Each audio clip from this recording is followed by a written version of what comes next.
Welcome back to Shat on TV, Game of Thrones edition, the unofficial podcast companion piece of the Juggernaut, HBO series Game of Thrones.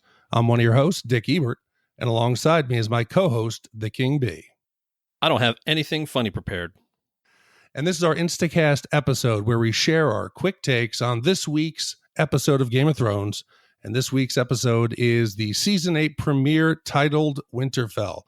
Now, Gene unfortunately could not join us tonight. He'll be back with us to record tomorrow night for the deep dive.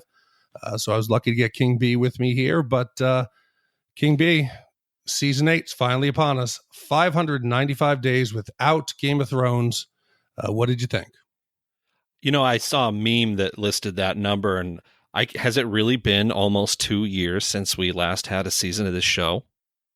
Yeah, it was August 27th of 2017. I can't believe how much time has passed. Yeah, it's pretty crazy. I have a hard time wrapping my mind around it, and I imagine most people would too. I'm pretty sure everyone's gone back and rewatched some of this in that gap. I know I watched this last season over the last week or so just to prepare for tonight's episode. How about you? Yeah, I went back and I watched probably about 40% of the entire series just to catch up on the big moments. It was well worth it. And I mean, coming into today, I was as fired up as I could be. And the way that we do this, just to refresh it, if we have some new listeners, this is our Instacast episode. And we, once the show airs, 9 p.m. Eastern, we run to it, we watch it, we jot down some quick notes. Then we run back, jump online, and start recording our initial thoughts, what we thought of it, our first impressions. Then we'll go back, do maybe one or two additional viewings, some research. Then tomorrow night, Gene and I will record the deep dive. Then the following day, we will release that to everyone on Tuesday. Then you have a day to submit emails, theories, anything you want to talk about.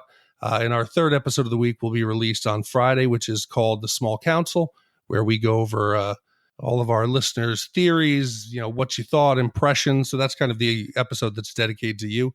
But let's just jump into this. I mean, we're both blown away that it's been 595 days. And even though it did seem like such a long time, what we got on screen for me, it made the time, the dedication, and getting it right even more rewarding. Yeah, I feel like they really didn't miss a beat. People, I think, are going to groan that maybe a tone is kind of changing throughout the seasons. I know you guys weren't or I know at least Gene wasn't super stoked with the last season that you guys watched. But I mean, as an overall story, it's going to have an arc, and things are going to change. You can't just have, murder and political intrigue for 8 seasons. You can't have just war for 8 seasons. The world is going to change. The story's going to change with it. I feel that thematically speaking, this really follows the arc. Yeah, so I think that's a perfect step forward. So the way we break it down on this episode is what we're going to do is first impressions, our highlights for the episode, maybe things that we want to research more, and then if there were any missteps. So we'll start there. King B, what was your first impression, once the hour hit and you were done? What did you think?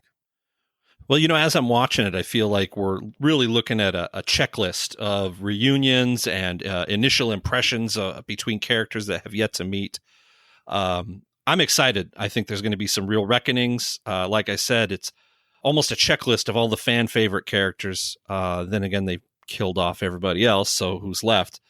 But, I think my favorite part of this was these real quick and dirty introductions between these characters, showing some real doubt that's about to be sown, in my opinion, amongst these current alliances in the game. Yeah, and I almost had to remind myself as we're going forward that we've been following the last 7 seasons with these characters. We've been spending time with them. But there's a lot of them that either haven't seen each other in 6 seasons or have never met. And they did not stretch it out. They gave us reunions, reveals, emotionally crushing moments. And it's got to be, we have 5 episodes left. So there is no more time to just, sit back and have a conversation by the fire and philosophize about what's the correct thing to do with slaves and the Unsullied. It's going to be balls to the wall action. And for me, there was an epic scale, I think, to this first episode, it Game of Thrones is always renowned for its production value, but to me, it felt like a movie. There was something clear. Going back and watching the previous seasons, yeah, the first maybe three, you can see the difference in the budget. But today, the color, the sets, everything looked clear and vibrant to me, like it hadn't even in season 7. One of the things that kind of struck was this the first time we've seen an aerial shot of Winterfell in its entirety? I'd never seen that before. Have you? I think we've only seen that, the aerial complete representation of Winterfell in the clockwork intro that we usually get every week, where the mechanical wheels within wheels. So I don't know that we've seen it. We'll have to go back and watch it because, again, we just watched it one time through. But that brings me to another thing I really did like, was we finally got an upgrade, a refresh of that clockwork intro. It used to be that we would jump from location to location, around the globe, that we would see everywhere we were going to see. And from now on, it starts north of the wall. We see the wall go down, and then it takes a really low plane, like it's going at a low angle. We're no longer up 30,000 feet above it. And it takes us down the path south into Winterfell. And we don't just see the buildings growing.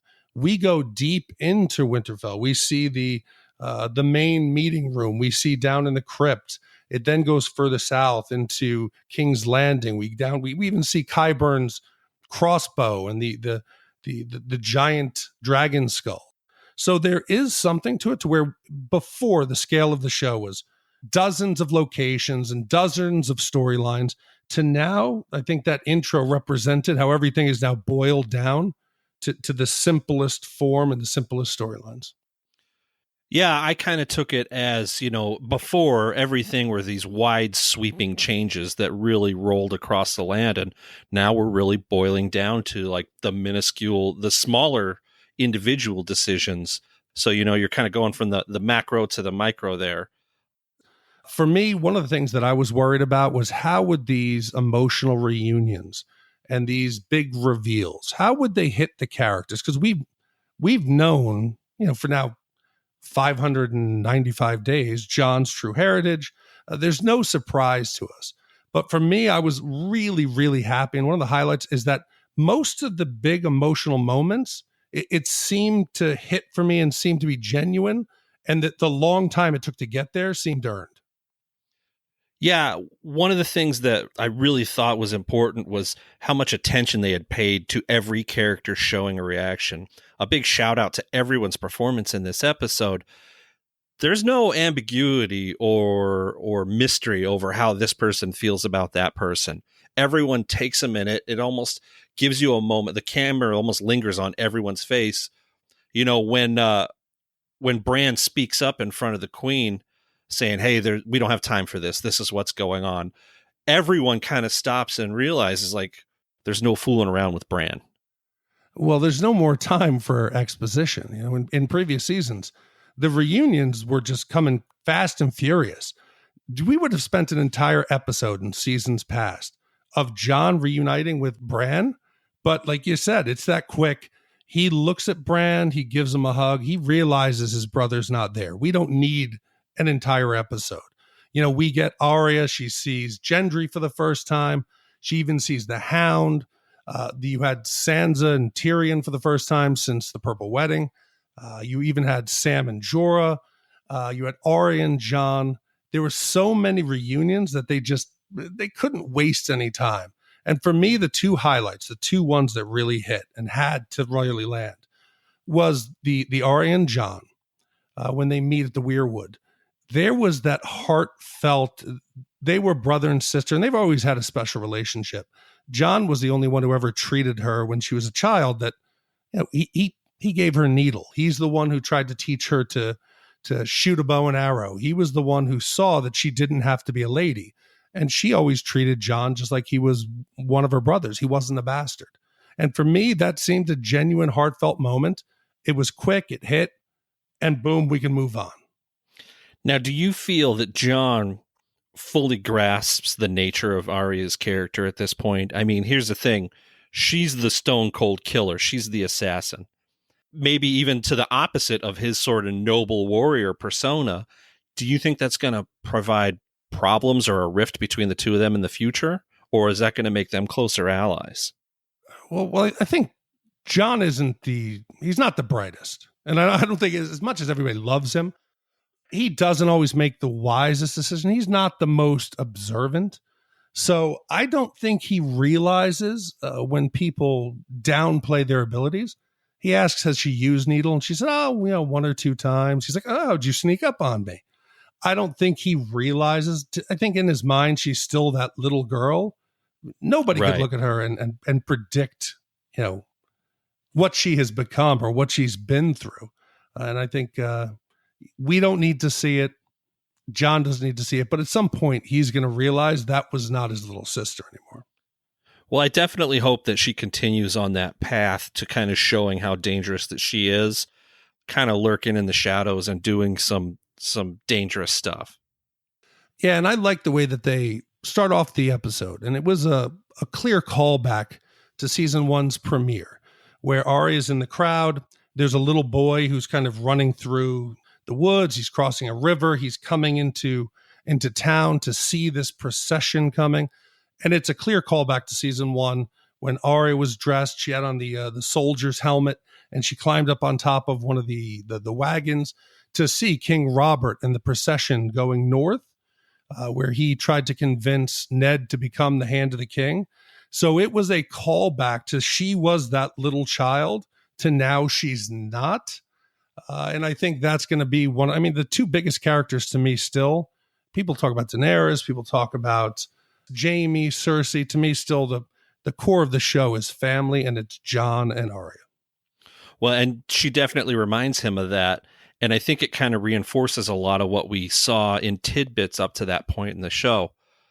When they are kind of coming in that giant procession into Winterfell, and Arya's standing there right in front of the crowd, and he doesn't notice her. He doesn't look down at the people. He's just kind of cast his gaze up at the horizon. He's riding next to the Daenerys, the Dragon Queen.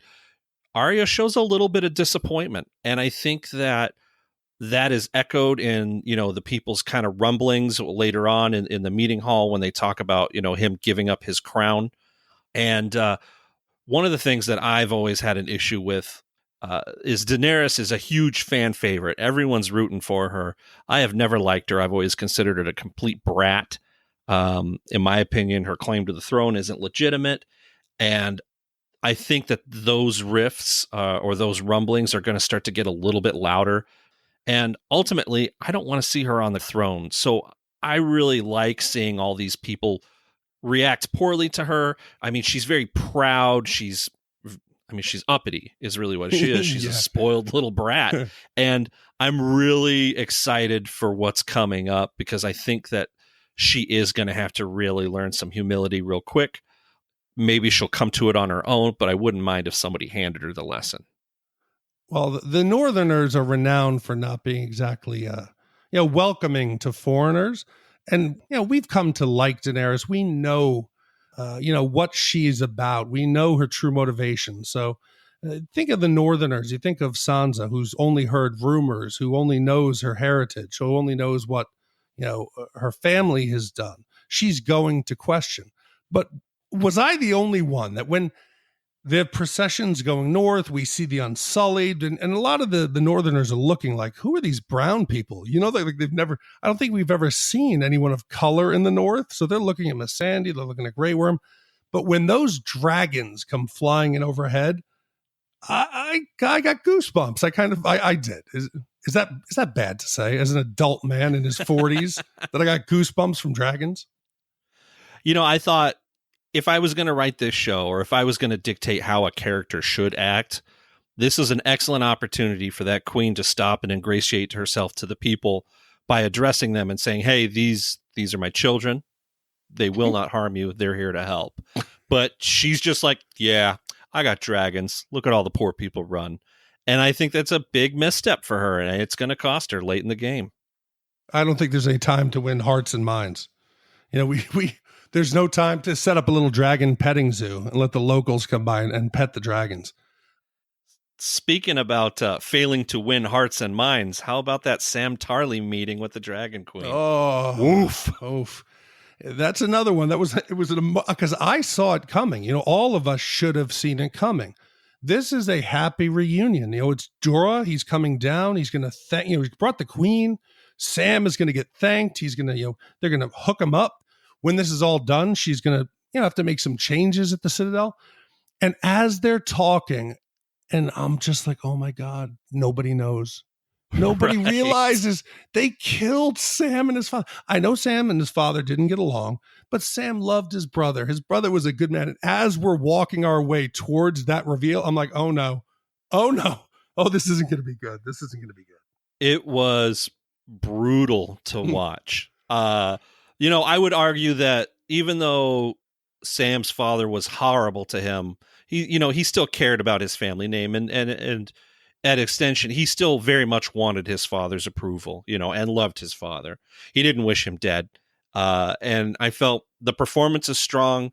I think that from a storytelling standpoint, putting this character in a position where he deserves to be rewarded beyond numeration, and receiving this adulation from someone who is going to be the leader of the Seven Kingdoms, to only be informed, by the way, totally roasted your dad and your brother. So bummer, bro. Like, there's no apology. It's just, hey, that happened.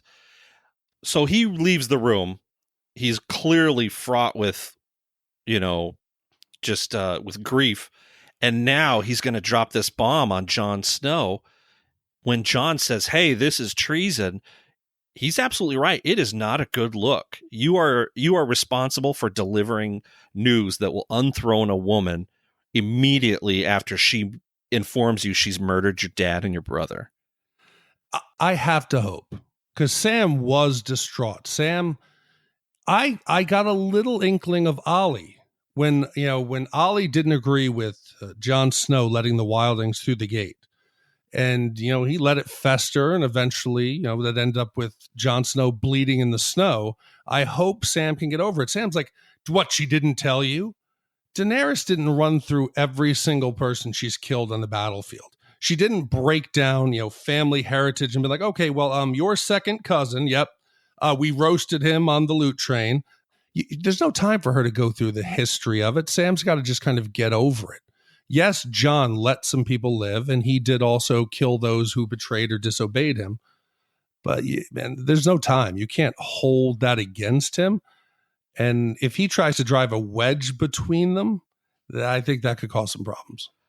I don't know. See, I don't see it as a wedge. I think that Sam will be able to forgive what has happened. He doesn't blame Jon in the least. I think what Sam is trying to communicate is that this woman is not the be-all, end-all great leader. Like, you're the leader we chose. You need to take this role. These other people that you think are more suited to it, they really aren't. You know, you're the home team. You really need to start acting like it. Well, I think Jon's always been a reluctant leader. Jon was happy going up to the wall and becoming a brother and just becoming a ranger. He didn't want to take a leadership role, and now he's forced into it. And what does he get upset about? Oh, that means my father lied to me all these years. He has to come to a realization, and he has to then choose between his new love and what is right. And if he's going to, if he is the rightful heir to the throne, and he's always been about doing the right thing, much like his father was, he's going to have to make some hard decisions coming forward. But I think this is a perfect segue into missteps for the episode. And I believe you and I have the same one misstep. And it had to do with Daenerys and Jon's relationship. Season 7 ended virtually, almost at the very end, with Jon has been rescued from the clutches of the Night King when he's being nursed to health on that ship as they go south. There's a romantic relationship that's blossoming, but that seemed a little more realistic. I don't know that we needed this, dragon date night, essentially, is what it was. Yeah, this was very much. Did HBO get acquired by Disney in the last 500 some days? I felt like this scene was directly out of one of those cartoons. It almost had a Phil Collins soundtrack to the background of it.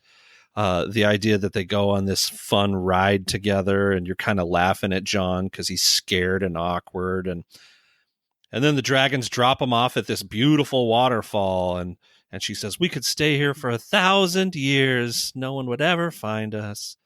And then they share a kiss while the dragons look on kind of knowingly. It's just hard to watch, man. See, and I understand that they wanted to, reestablish that relationship, but it was just, it was corny. It was like out of something else. As they're building up to it, they're walking through the encampment and they're making their way and they're just chit-chatting. I was like, oh no, here it comes. Here it comes. Oh no, he's going to ride the dragon. So the dragon, gets down and Jon kind of fumbles around and, well, how do I hold on to it? You hold on to it any way you can. Any way you can. And then they just soar off and we start, seeing the beautiful landscape of the north and they're soaring through little canyons and they're looking at each other half smiling. I was just like, no, don't do this. Now, do you recall the last time Jon was found near a waterfall? Yeah. That's when he was getting busy with his first love. Yeah, but that was a hot spring. That makes sense. But this dragon riding that turned into like a rom-com, and you joked about that we could stay here for 1,000 years and no one could find us. And Jon goes, oh, but we'd be so old. Come on, man. And then the dragons are watching them and she says, don't worry. Don't worry. Oh, God. I was like, no, they could. You had one of the dragons winks at him. Yes, you see the nostrils flaring. Other than that, for me, I mean, I understand what they were trying to do, but it just came across as someone has to take that and like cut in from Aladdin, the whole new world, the music. Right. I can show you the world, shining, shimmering, splendid. And they're just kind of soaring around. Other than that, great episode for me. Yeah, you know what? Let's just hope that this was like the quick and dirty intro that they had to show, hey, these two are, in fact, very much in love. It's going to be an issue. Let's just remind people now. Maybe there's somebody that's watching the show for the first time. So, these characters are in love. And we could just move on and get on to ugly fights with the Hound and his zombie brother next episode or something. So I think that's enough here for the Insta Take because we're going to, just get this edited and get it out. It's our first thoughts. Turn around. We're going to watch the episode a couple more times, take some notes, put our thoughts together. Tomorrow, Gene and I will record the deep dive. We release that. I'll be there too. Oh, you're coming. Wow. I got nowhere else to be. That's exciting. Okay. So King B is going to join us. We're going to record that tomorrow. It gets released on Tuesday. Then you have a day to, write in your thoughts, emails, theories. No spoilers, please. Submit that. Then we record our third episode of the week, which we call the Small Council, which, you've been listening to us babble all week. This is where we give you the microphone and we highlight all of your thoughts. So I think that's enough. Anything else, King B, before we close this out? No, I'm looking forward to the next 5 episodes. It's kind of hard for me to wrap my mind around the fact there's only going to be 5, but let's get the most out of it. Yes, I agree. So that concludes this week's episode of Shout on TV Game of Thrones edition. Be sure to follow us on social media and share with a friend. We're on Twitter, Snapchat, Instagram. Facebook, just search for Shout on TV. The website is shoutontv.com. The email is hosts@shoutontv.com. We're everywhere fine podcasts can be found, including iTunes, Google Play, Stitcher, YouTube, Pandora, and be sure to subscribe. And if you stop by iTunes or wherever you get your podcast, please leave us a 5-star review. It helps the podcast grow. On behalf of my co-host, the Phantom King B and Gene Lyons, this is Big D, Richard Dick Ebert. Thank you for joining us, and we'll see you Tuesday for our first deep dive episode of Season 8 Game of Thrones. Have a good night.